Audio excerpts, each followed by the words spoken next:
यहाँ आपको अपडेट करेंगे। कराची के इलाके गुलिस्तान जौहर में शीशा कैफे चलने पर SHO को मुअत्तल कर दिया गया। शीशा कैफे के मालिक रिटायर्ड SP के खिलाफ मुकदमा भी दर्ज कर लिया गया। मजीद जानते हैं डॉन न्यूज के नुमाइंदे मोहम्मद बिलाल से। बिलाल, अपडेट कीजिएगा। जी बिल्कुल, देखिए गुज़श्ता रात SSP ईस्ट फारूक रजा का गुलिस्तान जौहर के इलाके में अनोखा छापा देखने को मिला। सादा लिबास में भेज बदल कर रिटायर्ड SP के शीशा कैफे जा पहुंचे। SHO गुलिस्तान जौहर से पूछा कोई शीशा कैफे तो नहीं चल रहा। SHO गुलिस्तान जौहर मालिक अबरो ने सब अच्छा है की रिपोर्ट दी।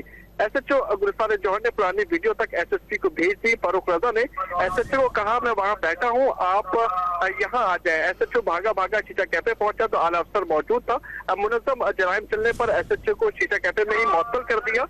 रिटायर्ड SP के खिलाफ फौरी मुकदमा भी दर्ज कर लिया, जबकि SSP की जानिब से शीशा कैफे सील करवा दिया गया है। रिटायर्ड SP साथी समय तो मौके से फरार हो गया, जबकि कार्रवाई के दौरान मुजरिम से शीशे और दीगर सामान जो है वो बरामद कर लिया गया और मुनज़्ज़म जराइम के खिलाफ भरपूर कार्रवाइयां जारी रखने का पुलिस की जानिब से जो है अज़म किया गया है।